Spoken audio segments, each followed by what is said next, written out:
কোথায় চাঁদাবাজি হচ্ছে, কারা করতেছে, চাঁদাবাজির বিরুদ্ধে একটি প্রতিরোধ গড়ে তোলা অত্যন্ত জরুরি হয়ে পড়ছে।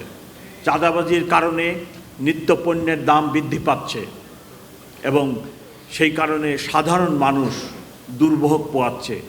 আমাদের সমাজের অধিকাংশ লোক মধ্যবিত্ত এবং নিম্ন মধ্যবিত্ত এবং গরিব। নিত্যপণ্যের দাম যদি চাঁদাবাজির কারণে বৃদ্ধি পায়, তাদের সংসার, তাদের আর্থিক কষ্ট হয়। সো চাঁদাবাজির বিরুদ্ধে সামাজিক প্রতিরোধ গড়ে তোলা অত্যন্ত জরুরি। চাঁদাবাজি ঠেকানোর জন্য আমার উপরে অনেক দায়িত্ব, আমার সহকর্মীদের উপরে অনেক দায়িত্ব।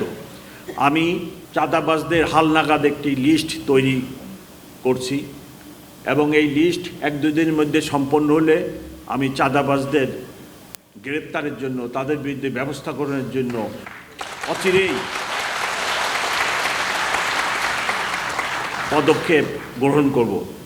সকলকে যারা এই ধরনের কর্মকাণ্ডে লিপ্ত, আমি তাদেরকে অনুরোধ করব, আপনারা এই কাজে লিপ্ত হবেন না, আমাকে কঠোর আইনি ব্যবস্থা নিতে বাধ্য করবেন না।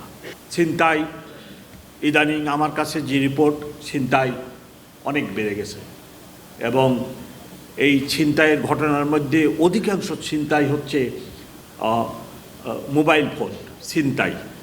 বাসে যাত্রী বসে থাকে, পাশে থেকে এসে মোবাইল ফোনটা ছিনায় নিয়ে দৌড় দেয় এবং বিভিন্ন যাত্রীদের থেকে ছিনতাইকারীরা ছুরি দেখায় অথবা এরূপ একটি কিছু দিয়ে ভয় দেখায় শুধু মোবাইল ছিনতাই ব্যাপক। For the foreign students, I draw your attention, mobile ছিনতাই is on the rise. So you have to take care of your mobile when you are walking on the street, or you are shopping somewhere, or you are having your snacks or something like that at the footpath. So you must care your mobile and your vanity bag or like this with you. You must take care.